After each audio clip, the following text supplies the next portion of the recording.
할렐루야. 제가 정말 존경하고 닮고 싶은 신민철 목사님, 저희 후배 목회자들을 너무나 사랑하고 아껴주시는 우리 신민철 목사님께서 목회하셨고, 그리고 제가 너무 좋아하고 저에게 큰 힘이 되어주는 우리 기도 동역자 한정희 목사님께서 목회하시는 이 산돌교회 오남선교회 헌신예배에 불러주셔서 너무나 감사드립니다. 제가 산돌교회는 이런저런 이유로 이렇게 여러 번 와서 예배도 같이 드려보고 또 말씀을 전할 기회가 있었는데, 항상 여기서 예배를 드리면 너무 마음이 좋습니다. 이렇게 진정으로 하나님께 예배를 드리기 원하고, 또 모든 성도들이 한 마음으로 예배하는 여기 있다 보면 이 피로가 풀리고요, 새 힘을 얻게 됩니다. 제가 실은 많이 피곤한 채로 아까 왔거든요. 그런데 같이 찬양을 하고 예배를 드리다 보니까 제가 충전이 되는 거예요. 이렇게 산돌교회 예배 분위기를 보면 참 온도가 높다, 뜨겁다, 이런 생각이 들고, 참 하나님께서 이곳에 임재하시는구나 하는 생각을 하게 됩니다. 이것이 하루아침에 됐겠습니까? 우리 원로 목사님, 그리고 우리 한정희 목사님, 그리고 우리 장로님과 권사님들, 또 집사님들, 모든 성도들의 그 간절한 기도와 헌신 가운데에 하나님께서 교회를 든든히 세워주신 줄로 믿습니다. 오늘 산돌교회의 허리와 같은 오남선교회 헌신예배에 함께 예배를 드리게 됐는데요. 이 오남선교회를 보려면 제가 어디를 바라봐야 되죠? 여기입니까? 다 오남선교회 회원들이세요? 예. 가벼운 얘기로 오늘 좀 시작을 하려고 합니다. 우리 오남선교회 회원들 축구 좋아하십니까? 예, 좋아하는 분도 계시고, 의외네요. 이렇게 거의 반응을 안 하셔서. 예, 보는 거 좋아하시죠? 예, 하여튼 이 40대 넘고 50대 넘어가면 이 무릎 관절 조심해야 된다고, 예, 그래서 아마 축구를 좀 조심하시는 거 아닌가 싶기도 한데요. 얼마 전에, 일주일 전이었던 것 같네요. 영국의 매체에서 아시아 최고의 선수 10명의 명단을 공개했습니다. 그 명단에 5명이 우리 한국 선수인데요. 1위, 2위, 4위, 6위, 그리고 10위, 이렇게 한국 선수입니다. 그러니까 제일 윗부분은 우리나라 선수들이 차지하고 있는데, 여러분 1위, 2위가 혹시 누굴까요? 예, 주저없이 예전에는 차범근 선수였는데 요즘은 아예 순서가 좀 바뀌었더라고요. 그래서 손흥민 선수가 최고의 선수다, 이렇게 발표가 났습니다. 자, 그런데 이렇게 손흥민 선수가 아시아 최고의 선수, 세계적인 선수들과 겨루어도 손색이 없는 그런 탁월한 선수가 된 것은 물론 본인의 재능도 있고 노력도 있었겠지만 아마 그 아버지의 철저한 교육과 또 헌신이 없이는 불가능했을 겁니다. 그 아버지가 최근에 나는 읽고 쓰고 버린다라는 이제 책을 출판을 하고, 요즘 인터뷰를 했던 그 기사가 나서 제가 좀 읽어봤는데요. 그 아버지가 가지고 있는 원칙 중에 이런 원칙이 있답니다. 아들이 경기를 잘 마친 날은 연락을 따로 안 한답니다. 본인이 워낙 잘했으니까 또 만족스러워 할 테니까요. 그러나 결과가 좋지 않고 손흥민 선수가 힘들어하는 기색이 보이면 꼭 연락을 하고, 전화로라도 연락을 하고, 같이 있을 때는 꼭 그 아들을 꼭 끌어안아 준다고 합니다. 경기가 힘들고 또 마음이 힘들고 또 주저앉고 싶을 때, 그때 이 아버지가 손흥민 선수의 기둥과 같은 역할을 지금까지 해주었다는 것이죠. 사진을 좀 보여드리겠는데요. 그 중에 이제 대표적인 장면이 하나 있습니다. 자, 이것은 2019년도 유럽 챔피언스 리그 그 결승전의 직후 모습입니다. 저 누워있는 선수가 손흥민 선수인데, 이 결승전에서 손흥민 선수가 속해 있는 토트넘 팀은 리버풀이라는 팀에게 경기에 패배해서 준우승에 머물러야 했습니다. 정말 최선을 다했던 저 손흥민 선수는 경기를 끝나고 나서 그냥 누워버렸습니다. 그 다음 장면, 다른 선수들이 일으켜서 세우려고 했지만 그는 일어나지 못하고 앉아서 눈물을 계속 훔치고 있었습니다. 그 다음 장면을 보시면 계속 고개를 숙이고 눈물을 흘리면서 관중석으로 가는데요. 관중석에선 다들 격려를 하고 있지만 손흥민 선수는 고개를 들지 못하고 있었습니다. 그런데 관중석으로 가서 그 다음 장면을 보여주시면 누군가가 끌어안아주고 있지요? 누굴까요? 아버지 손웅정 감독입니다. 꼭 끌어안아주면서 무슨 얘기를 했을까요? 흥민아, 괜찮아. 안 다쳤잖아. 경기가 항상 좋을 순 없어. 우리 인생과 똑같아. 좋아서 시작한 축구잖아. 경기가 좀 안 좋아서 결과가 좋지 않아도 너의 행복한 마음만큼은 유지하면 좋겠다. 무엇보다 안 다쳤으면 됐다. 늘 이렇게 꼭 끌어안아주면서 토닥거려주고 그 힘을 입어서 우리 손흥민 선수는 그때마다 좌절하고 넘어졌다가 다시 일어나서 오늘 이 자리까지, 최고의 선수의 자리까지 올 수가 있었다는 것입니다. 정말 힘들고 어려운 그 순간에 진정으로 위로해주고 세워줄 수 있는 그 한 사람, 그 아버지가 있는 손흥민 선수는 참 복된 사람 아닐까요? 오늘 헌신 예배를 드리고 있는 우리 오남 선교회 회원들을 비롯해서 우리 산돌교회 모든 교인들, 인생을 살다 보면, 그리고 신앙생활을 하다 보면 위로가 절실하게 필요할 때가 있지 않으십니까?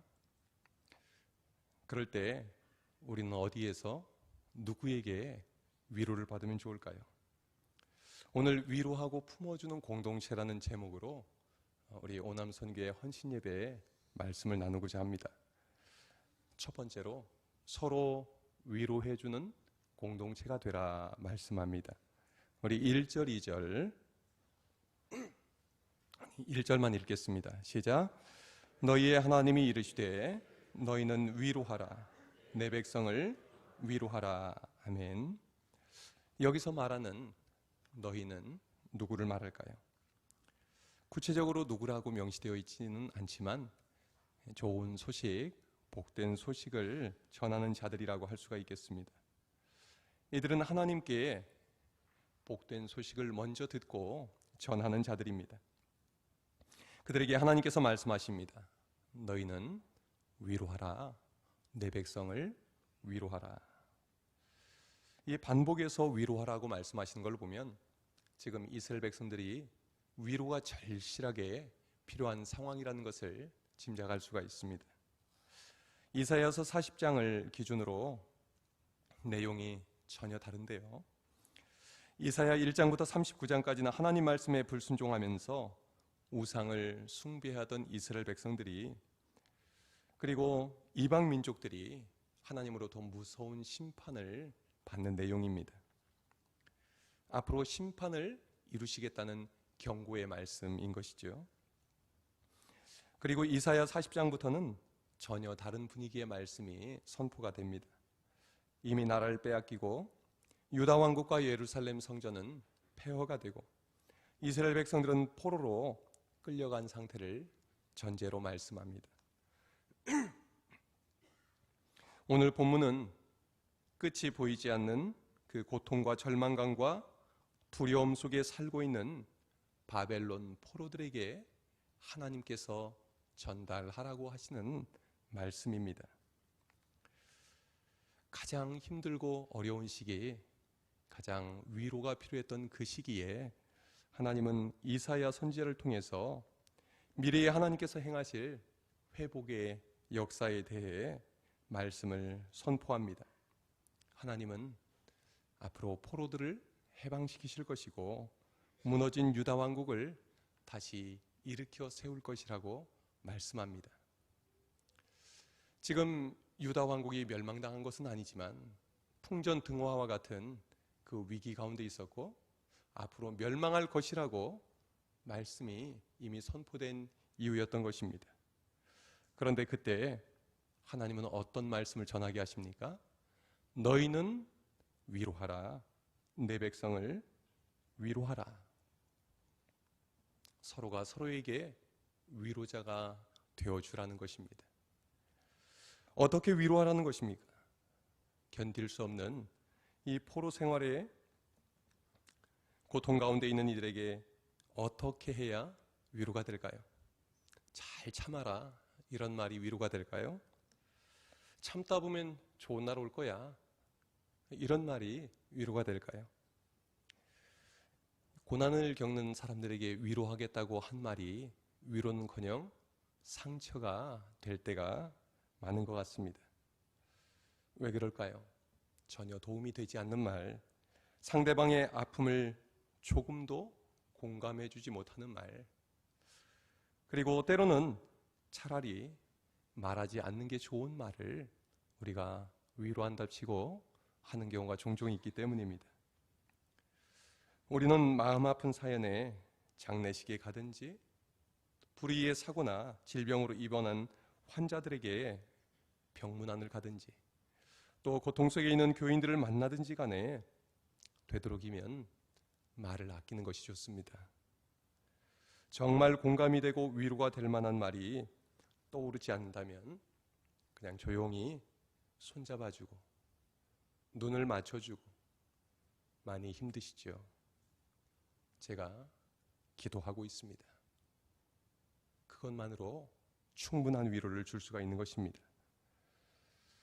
진심을 담아서 짧게 위로하는 것이 더 위로의 여운이 오래가고 위로의 깊이가 깊을 수가 있습니다. 중요한 것은 진심으로 함께 마음 아파하고 진심으로 위로해주는 그 마음 자체인 것입니다. 이 마음을 가지고 있으면 말 한마디를 하지 않아도 마음이 마음을 울리기 때문에 큰 힘이 되고 위로가 될 수 있는 것입니다. 또한 말 대신에 기도가 더 큰 위로가 되기도 합니다. 우리는 하나님께 그 힘들어하고 위로가 필요한 사람을 위해서 기도할 때 하나님이 위로해 주시고 성령님께서 그 마음을 위로해 주시기 때문입니다. 기도는 잘못 전달될 위험도 없고 오해가 생길 여지도 없습니다. 우리가 서로 기도할 때 하나님께서 우리를 서로 위로하는 자들로 위로의 공동체로 세워주실 것을 믿고 진심으로 기도하는 사랑의 공동체가 되시기를 주님의 이름으로 축원합니다. 두 번째로 하나님 말씀으로 위로하는 공동체가 되라고 말씀합니다. 우리 6절부터 8절까지 함께 읽겠습니다. 말하는 자의 소리여 이르되 외치라. 대답하되 내가 무엇이라 외치리까 하니 이르되 모든 육체는 풀이요 그의 모든 아름다움은 들의 꽃과 같으니 풀은 마르고 꽃이 시들면 여호와의 기운이 그 위에 불미라. 이 백성은 실로 풀이로다. 풀은 마르고 꽃은 시드나 우리 하나님의 말씀은 영원히 서리라 하라. 아멘.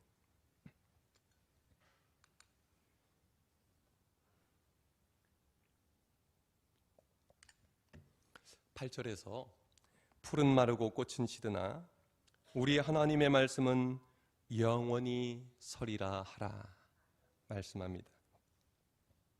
오늘 본문에서 반복되는 표현이 있습니다. 그것은 외치다라는 말입니다. 2절에서 너희는 예루살렘의 마음에 닿도록 말하며 그것에게 외치라. 3절 외치는 자의 소리여. 6절 외치는 자의 소리여 이르되 외치라. 9절 아름다운 소식을 시온에 전하는 자여 아름다운 소식을 예루살렘에 전하는 자여, 너는 힘써 소리를 높이라. 여기서 말하다, 외치다, 전하다, 소리를 높이다, 이 말의 내용은 사람들의 말을 전하는 것이 아닙니다. 하나님의 말씀을 말하고 외치고 전하라는 것입니다. 사람들의 말은 호공을 울린 뒤에 사라지고 맙니다. 아무리 큰 소리로, 그리고 아무리 대단한 권세를 가진 사람의 말이라 해도 그 소리는 그의 죽음과 함께 힘을 잃어버리고 사라지고 마는 것입니다. 그래서 사람의 말은 마치 풀이 마르고 꽃이 시드는 것과 같습니다. 여러분, 봄에 이 풀이 돋아나고 꽃이 필 때 정말 대단하지 않습니까? 온 세상을 푸르게 덮습니다. 온 세상을 울긋불긋 아름답게 가득 채웁니다. 꽃들은 마치 그 아름다운 색깔과 향기가 영원할 것처럼 자신을 드러내고 뽐냅니다. 그런데요, 며칠 못 가지요. 화무 11홍이라는 말 있지 않습니까? 아무리 고운 꽃도 열을 가기 어렵다는 말이죠. 여수에 피는 동백꽃은 좀 다른 것 같습니다. 11월 말부터 피기 시작해서 아직도 피어 있더라고요. 참 오래가는 꽃인데, 그러나 동백꽃이라 해도 이제 조만간 지고 말 것입니다. 사실은 한 송이가 오랫동안 피어 있는 것이 아니라 피고 지고 번갈아 가면서 교대로 피고 떨어지는 것이죠. 우리 인생은 풀이 마르고 잠시 후에 꽃이 시드는 것처럼 연약하고 유한합니다. 풀과 꽃이 마르는 가장 큰 요인은 뜨거운 햇빛과 무더운 바람에 있습니다. 더위에 장사가 없지 않습니까? 우리는 나이라는 뜨거운 햇빛에 매일매일 노출되어 살아갑니다. 우리는 질병이라는 무더운 바람을 마주치며 살아갑니다. 세월 앞에 장사가 없고 나이 앞에 예외가 없습니다. 아무리 건강했던 사람도 나이가 들어가면서 몸도 약해지고 마음도 약해지고 건강도 약해지는 것 아닙니까? 요즘 100세 시대 이야기를 많이 하지만 장례식에 가면 실제로 100세를 넘기신 분 만나기가 쉽지는 않습니다. 이제 앞으로는 달라질 거라고 하는데요. 여러분, 의술이 발달하고 생명과학이 고도로 발달해서 200년, 300년, 아니 1000년을 산다 해도 우리는 언젠가 반드시 이 땅을 떠나야 합니다. 그 떠나고 난 뒤에 우리는 시들어버린 꽃처럼, 져버린 꽃처럼 사라져 버리고 마는 것입니다. 이러한 우리가 하는 말은 얼마나 오래 가겠습니까? 금방 사라지고 말겠지요. 그런데 여러분, 영원히 변치 않은 것이 있습니다. 우리 8절 하반절 말씀 다시 한번 읽겠습니다. 우리 하나님의 말씀은 영원히 서리라. 아멘. 영원하신 하나님의 말씀만이 영원합니다. 하나님의 말씀은 영원토록 변함이 없습니다. 하나님의 말씀은 생명의 말씀입니다. 능력의 말씀입니다. 말씀으로 천지를 창조하신 하나님은 오늘도 말씀으로 우리를 새롭게 빚으십니다. 하나님은 말씀으로 오늘도 우리에게 생기를 불어넣어 주십니다. 말씀으로 우리를 새롭게 하시고 위로해 주십니다. 우리는 말씀으로 충만할 때 이 땅의 것들에 연연하지 않게 됩니다. 그런 것들과 비교할 수 없는 영원하신 하나님의 말씀으로 위로받고 만족을 누리기 때문입니다. 그래서 바울 사도는 로마서 1장 16절에서 이렇게 말씀합니다. 내가 복음을 부끄러워하지 아니하노니 이 복음은 모든 믿는 자에게 구원을 주시는 하나님의 능력이 됨이라. 여러분, 능력 받기 원하십니까? 우리 오남선교 회원들 능력 받기 원하십니까? 그러면 하나님의 복음의 말씀을 사모하고 가까이 하시길 바랍니다. 말씀을 묵상하며 그 말씀을 충만하게 누리시기를 바랍니다. 우리 그리스도의 능력은 하나님의 말씀에 있기 때문입니다. 그 말씀에 우리의 소망이 있기 때문입니다. 우리 오남선교회 회원들은 모이시면 주로 어떤 이야기 많이 나누십니까? 세상 사람들은 모이면 주제가 한정이 되어 있지요. 정치 이야기, 경제 이야기, 운동 이야기, 또 건강 이야기, 취미 이야기, 주식이나 돈벌이에 대한 이야기, 또 맛집 이야기를 할 수도 있겠고요. 또 빠지지 않는 것이 우리 자식 키우는 이야기, 자랑도 하기도 하고 고민을 나누기도 하고 그러지 않습니까? 그런데 이런 이야기는 잘해야 본전인 것 같습니다. 뒤끝이 좋지 않게 끝나는 경우도 종종 있지요. 상대방은 그냥 별 생각 없이 얘기를 했는데 저 사람은 참 좋겠다, 그래 참 잘났다, 이런 마음이 들고 끝나는 경우도 있지 않습니까? 오늘 본문의 표현을 빌면 이런 세상의 이야기들은 풀과 같은 이야기, 금방 지고 말 꽃과 같은 이야기들입니다. 참된 위로를 주지 못하는 이야기입니다. 우리 오남선교회 회원들은 모일 때마다 그런 세상적인 이야기보다 하나님의 말씀으로 은혜 받은 이야기를 많이 나누실 수 있기를 바랍니다. 우리 산돌교회 교인들은 서로 말씀으로 위로하고 말씀을 붙들고 기도하고 또 말씀으로 서로를 세워주는 말씀 공동체가 되기를 바랍니다. 매일 성경을 묵상하면서 내게 주신 말씀을 나누고 또 목사님 설교에 은혜 받으신 것도 나누고 또 성경 통독하면서 받은 은혜도 나누시기를 바랍니다. 그러면 하나님이 날마다 새로운 은혜를 부어주셔서 새롭게 나눌 거리를 주실 줄로 믿습니다. 마지막으로 사랑으로 품어주는 공동체가 되라고 말씀합니다. 우리 10절부터 11절 함께 읽겠습니다. 보라, 주 여호와께서 장차 강한 자로 임하실 것이요 친히 그의 팔로 다스리실 것이라. 보라, 상급이 그에게 있고 보응이 그의 앞에 있으며 그는 목자같이 양떼를 먹이시며 어린 양을 그 팔로 모아 품에 안으시며 젖먹이는 암컷들을 온순히 인도하시리로다. 아멘. 9절에서는 예루살렘과 유대 사람들에게 위로가 될 기쁜 소식, 아름다운 소식을 힘써 전하라고 말씀합니다. 그 소식이 무엇일까요? 10절에서 주 여호와께서 장차 강한 자로 임하셔서 친히 이스라엘 백성들을 바벨론 포로 생활에서 구원해 주시겠다는, 해방시켜 주시겠다는 말씀입니다. 포로 생활의 압제 가운데 있는 사람들에게 이것보다 더 기쁜 소식이 어디 있겠습니까? 11절에서는 주 여호와께서 양떼를 먹이시고 안아주시고 인도해 주시는 선한 목자가 되어주신다는 소식을 선포하라 말씀합니다. 양떼는 스스로 고민하고 걱정할 필요가 없습니다.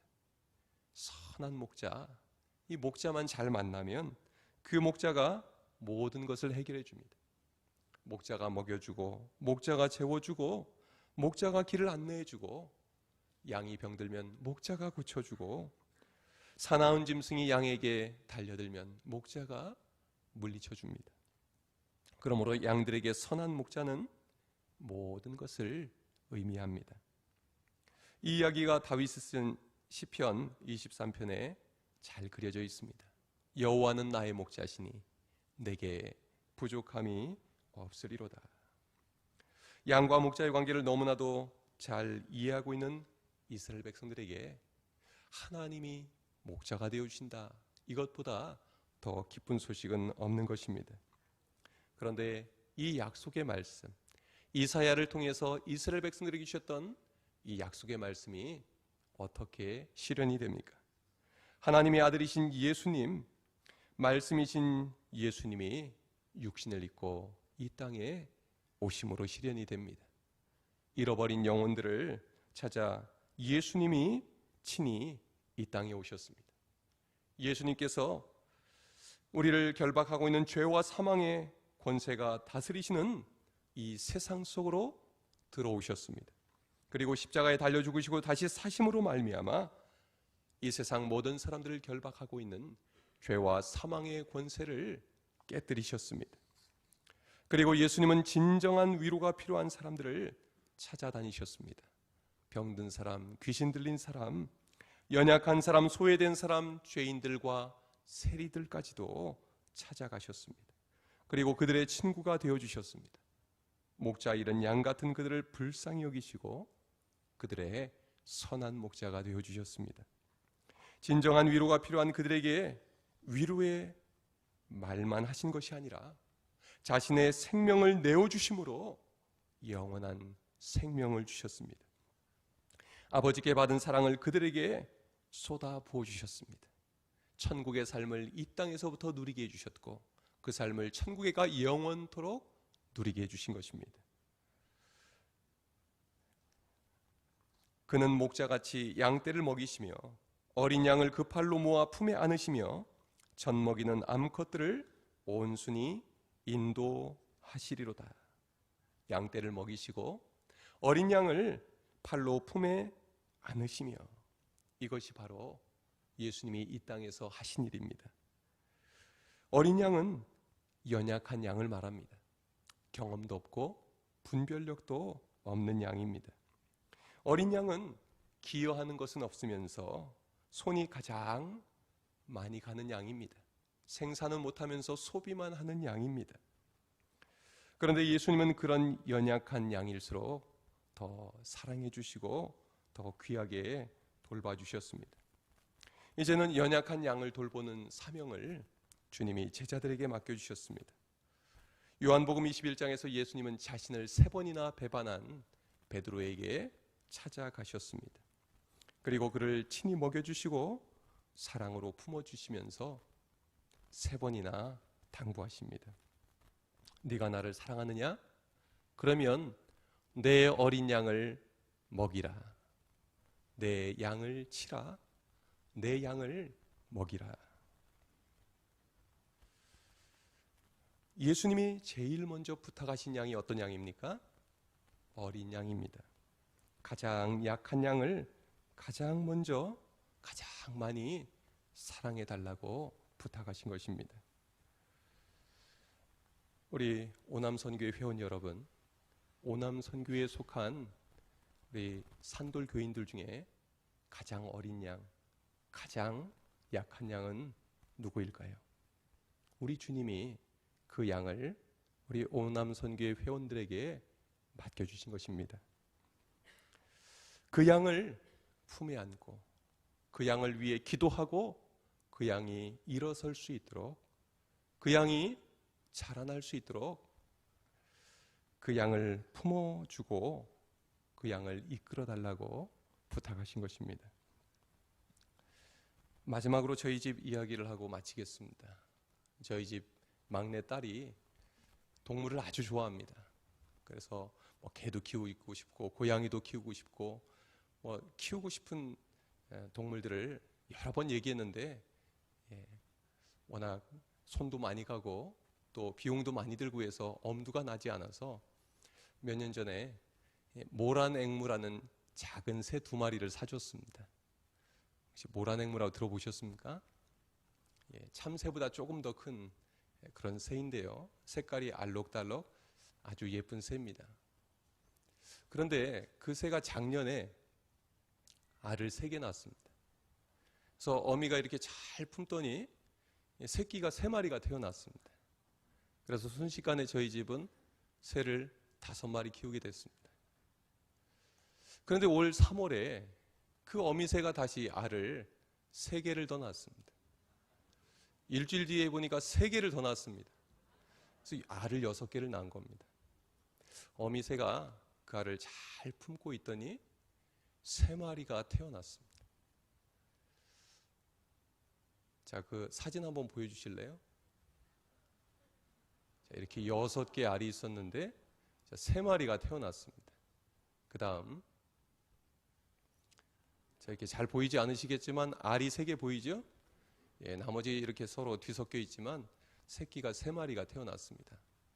자, 이제 일주일 먼저 난 그 알에서 3마리가 났으니까 이제 일주일이 지나면은 몇 마리가 더 나와야 됩니까? 3마리. 그래서 이제 3마리가 더 나오기를 기다리고 있었습니다.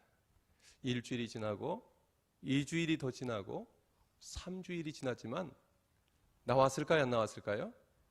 안 나왔습니다. 어떻게 이렇게 잘 아세요? 그리고 자, 그 다음 장면 보여주세요. 예, 저 3마리만 저렇게 잘 컸어요. 예, 그래서 저희 집에는 새가 총 8마리입니다. 저는 이 모습을 보면서 그런 생각이 들었습니다. 똑같이 이 알 6개의 생명의 씨앗이 들어있었는데 그 어미새가 사랑으로 잘 품어준 알에서는 새 생명이 태어났습니다. 그런데 이 3마리가 태어나고 나니까 어미가 이 새들을 먹여야 되잖아요. 3마리를 열심히 먹이느라고 알을 품어주지를 못한 겁니다. 예, 품어주지 못하니까 생명의 씨앗이 있었지만 그 안에서 생명이 나오지를 못했지요. 이제 태어난 저 3마리만 어미가 잘 먹이고 돌보니까 저렇게 무럭무럭 잘 자라고 있는 것입니다.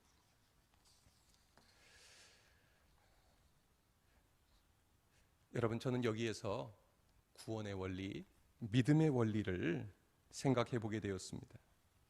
주님은 믿음 없는 우리를 포기하지 않고 사랑으로 끝까지 잘 품어주셔서 우리를 구원해 주시고 믿음의 사람들로 변화시켜 주셨습니다. 그리고 하나님의 귀한 일꾼들로 세워주셨습니다. 그래서 우리 오남선교회 회원들이 이 자리에 계신 것이고 지금 이 자리에 우리 산돌교인들이 계신 것 아니겠습니까? 그리고 우리에게도 동일하게 믿음이 없는 자들, 믿음이 연약한 자들을 사랑으로 품어달라고 부탁을 하십니다. 우리가 사랑으로 끝까지 품고만 있으면 그 다음은 주님이 책임져 주시겠다고, 주님이 변화시켜 주시겠다고 말씀하는 것입니다. 믿음 없는 자들은 믿음을 주실 것입니다. 변화받지 못한 자들은 변화시켜 주실 것입니다. 우리 오남선교회 회원 여러분, 그리고 산돌교인 여러분, 우리에게 맡겨주신 어린 양, 그 중에서 가장 연약한 양이 누구인지, 나에게 부탁하신 그 양이 누구인지를 살펴보고 기도와 말씀으로 위로하고 사랑으로 끝까지 품어주는 귀한 믿음의 공동체, 사랑의 공동체가 되시기를 주님의 이름으로 축원합니다. 기도하겠습니다. 부족하고 연약하고 어리석은 어린 양 같은 저희들을 부르셔서 사랑으로 품어주시고 주님의 귀한 일꾼 삼아주신 그 은혜에 감사드립니다. 주님의 포기하지 않는 사랑이 아니었더라면 우리가 오늘 이 자리에 있을 수 없었음을 고백하며 감사드립니다.